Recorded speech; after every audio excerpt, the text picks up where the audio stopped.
ఇక బులెటిన్లో డీటెయిల్స్ చూస్తే మహారాష్ట్ర కేబినెట్ కి సంబంధించిన బ్రేకింగ్ న్యూస్ చూస్తున్నాం।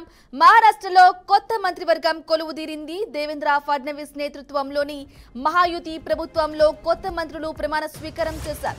ఇక ఈ ప్రమాణ స్వీకార కార్యక్రమం రాజ్ భవన్ లోని ప్రాంగణంలో నిర్వహించారు। ప్రమాణ స్వీకారోత్సవానికి ప్రత్యేక ఏర్పాట్లు చేశారు।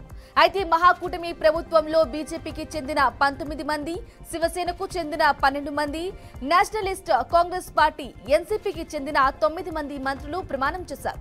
1991లో శివసేన విడిపోయిన తర్వాత నాగ్పూర్లో ప్రమాణ స్వీకార కార్యక్రమం జరగలేదు। 33 ఏళ్ల సుదీర్ఘ కాలం తర్వాత నాగ్పూర్లో మళ్లీ కేబినెట్ ప్రమాణ స్వీకారోత్సవం జరిగింది। श्री योगेश ज्योति रामदास कदम। मी योगेश ज्योति रामदास कदम ईश्वर साक्ष शपथ घेतो की कायद्याद्वारे स्थापित झाले आहे अशा भारताच्या संविधानाबद्दल मी खरी श्रद्धा व निष्ठा बाळगीन। मी भारताची सार्वभौमता व एकात्मता उन्नत राखीन। मी महाराष्ट्र राज्याचा राज्यमंत्री म्हणून माझी कामे निष्ठापूर्वक व सद्बुद्धीने विवेकबुद्धीने पार पाडीन आणि संविधान व कायदा यानुसार सर्व तऱ्हेच्या लोकांना मी निर्भयपणे व निपक्षपणे तसेच कोणत्याही विषयी महत्वभाव आणि आकष्ट बाळगता न्यायपूर्ण वागणूक देईन।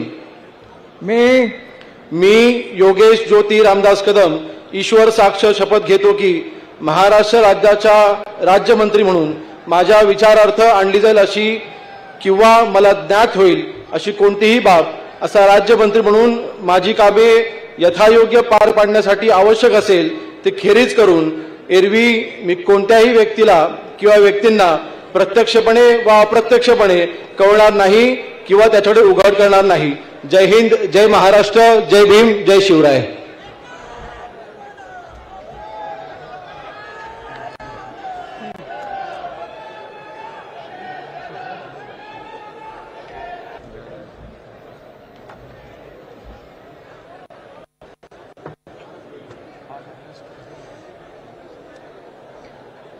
माननीय राज्यपाल महोदय, शपथविधी कार्यक्रम संपन्न झाला आहे।